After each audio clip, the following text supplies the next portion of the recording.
13 ayat yang ke-8. Ya. Yesus Kristus tetap sama, baik kemarin maupun hari ini dan sampai selama-lamanya. Pegang itu Bapak Ibu. Tuhan Yesus mengasihi Bapak Ibu Saudara. Ya. Bapak Ibu merasakan kasih Tuhan? Ya. Pegang baik-baik. Ya. Jadi ketika kita belajar tentang kemenangan Kristus melawan semua musuhnya, bukan berarti nggak ada sakit penyakit, Bapak Ibu ya, nggak ada penderitaan. Kadang-kadang kita diajarkan teologi kemakmuran. Oh, dalam Yesus Tuhan pasti kita diberkati, pasti diberkati gitu ya, pasti diberkati. Kata pasti itunya mengandung arti, wah kita nggak pernah sakit. Bukan itu maksudnya Bapak Ibu ya. Kita sekali waktu akan sakit karena mungkin ya udara, cuaca, makanan yang kita makan, yang kita konsumsi tidak sehat dan lain sebagainya. Tapi yang jelas Tuhan tetap ada di dalam kehidupan kita, memelihara kita. Ketika mungkin sakit, ketika saya ya ngenes juga ya Bapak Ibu ya. Aduh, saya sedih juga sih ketika saya kemarin caroling ke rumah Pak Yusan, itu Cihunya Ibu Herlina, jadi saya panggil Cihu juga, Cihu gak? Cihu Yusan, ya supaya lebih akrab gitu ya. Saya datang, itu lama gitu ya, lama munculnya gitu, ciliannya ya, istrinya Pak Yusan. Seperti kebingungan juga gitu. Sebentar ya katanya. Itu si bapaknya jatuh gitu. Waduh, saya tuh pikir, waduh jatuh gimana jatuh gitu ya. Ya udah, kan saya masih digemuk, masih belum dibukain, jadi saya nggak bisa ngapa-ngapain. Jadi saya cuma diam gitu, sambil berpikir, waduh jatuh gimana gitu ya. Terus ya udah dibukain ya dalam waktu yang lama. Bener Bapak Ibu, lagi jatuh, lagi ngedeprak lah kalau orang Sunda bilang gitu ya. Ngejoprak mah, ngejengkang gitu, ini mah enggak gitu, duduk gitu. Sambil dia berusaha buat itu. Waduh itu Bapak Ibu, ketika saya pegang badannya itu berkeringat. Keringatnya banyak, padahal dia baru mandi itu. Kenapa dia bisa berkeringat? Karena dia berusaha untuk dia bangun kembali. Badannya kan besar Bapak Ibu. Sampai istri saya bilang, hati-hati kalau ngangkatnya, bising ti cengklak, bising saya nanti cengklak. Tapi karena ya gimana lagi ya, spontan dan benar-benar loh Bapak Ibu, tenaga saya itu tenaga untuk ngangkat itu setengah, itu saya udah bilang, udah saya nggak kuat lagi kayaknya itu. Tapi saya harus, itu kekuatan saya mungkin ditambah lagi 2 kali, sampai sambil saya juga agak takut juga ya, karena saya kan udah kena pinggang gitu, karena salah urat, salah syaraf ya, syaraf kejepit gitu, pernah syaraf kejepit gitu. Jadi saya harus hati-hati gitu, betul-betul saya harus. Tapi saya pengen ngebangunin dia, benar-benar berat, karena dia juga tertumpu kekuatannya sama saya gitu. Tapi itu benar Bapak Ibu ya, kekuatan terakhir itu saya udah gitu, ini saya dapat gitu, pasti dapat, benar-benar saya dapat gitu. Tapi itu dengan perjuangan, kasihan juga Bapak Ibu ya. Dan itu terjadi bukan hanya sekali 2 kali. Saya bayangkan kalau cilian yang itu apakah mampu juga gitu ya untuk membangunkan dia gitu, karena itu kekuatannya luar biasa. Nah Bapak Ibu, saya hanya berpikir, saya bagaimana menghiburnya gitu ya. Saya hanya bilang sabar. Dan ini akan berlangsung mungkin sepanjang hidupnya Bapak Ibu. Kalau itu terjadi pada kita gitu ya. Kesulitan, kesukaran, kadang-kadang yang mungkin ujungnya kita tidak tahu sampai kapan gitu. Hanya saya ingat sama Kosinok aja, ya itu juga bukan hanya kosinta. Ya kita menyadari, memaklumi, dan membuat segala sesuatu menjadi sahabat dalam kesabaran Tuhan, Nah itu maksudnya Bapak Ibu. Ketika kita percaya pada Yesus Tuhan, tetap ada kehidupan, sisi-sisi kehidupan yang kita mengalami kesukaran, kesulitan. Tapi itu saya berharap jangan menjadi kekecewaan, menjadi kepahitan hati dan lain sebagainya Bapak Ibu ya. Karena dalam pembicaraan ada semacam ada satu kondisi yang mereka lakukan itu menjadi sesuatu yang pahit, menjadi sesuatu yang menjadi kecewa gitu. Nah itu yang harus diwaspadai Bapak Ibu dalam hal itu ya Bapak Ibu ya. Tapi kita mau belajar kepada Tuhan ya, bahwa penderitaan karena segala sesuatu yang kita alami, kita percaya bahwa Tuhan Yesus akan memberikan kekuatan bagi kita ya. Jadi apapun pengalaman kita dalam banyak hal, jangan pernah kecewa, tapi kita masih terus berharap kepada Tuhan bahwa apa yang Tuhan berikan dan lakukan itu akan memberikan kekuatan bagi kita. Amin. Ya. Jadi berita sukacitanya sebagai anak-anak Tuhan yang mengalami penderitaan pasti mengalami kemenangan atas penderitaan karena Kristus telah mengalahkan setan bagi umatnya. Itulah kemuliaan anak-anak Tuhan. Catat ya Bapak Ibu ya. Sukacita, kebaikan adalah untuk anak-anak Tuhan yang mengalami penderitaan. Itu kita katakan pasti mengalami kemenangan atas penderitaan karena Kristus telah mengalahkan setan bagi umatnya. Itulah kemuliaan anak-anak Tuhan. Ya Bapak Ibu bisa catat itu. Ya, bisa simpan itu baik-baik. Nah, bagaimana kita bisa mengalami kemenangan Kristus di dalam hidup kita?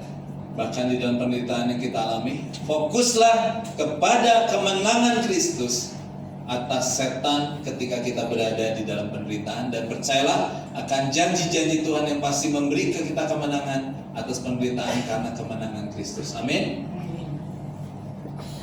Ya, kalau ada hari ini yang merasa kecewa, merasa pahit hati, mari fokuskan hidupmu, perhatianmu kepada kemenangan Kristus yang sudah mengalahkan maut, mengalahkan setan, mengalahkan kuasa iblis, ya, supaya kita bisa mendapat kemenangan dan mendapat kelepasan di dalamnya.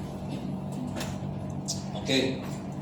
Aplikasinya Bapak Ibu, aplikasi yang kita bisa lakukan hari ini dalam kaitannya untuk 3 masa ini. Yang pertama, kita berbicara mengenai masa lalu, kita selalu berpikir negatif. Misalnya, masa zaman yang modern ini, zaman yang tidak modern ini, aku, kolot, dan lain sebagainya.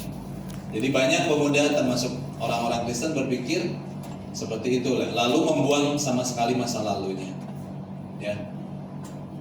Mereka menggantikannya dengan masa kini sekarang yang canggih, modern, dan lain sebagainya. Masa lalu itu tetap penting Bapak Ibu ya, supaya kita bisa belajar dari masa lalu. Ingat, ada banyak tokoh-tokoh Alkitab seperti Agustinus ya, lalu seperti Martin Luther, lalu seperti Calvin dan lain sebagainya, menulis buku yang bagus gitu untuk kita pikirkan.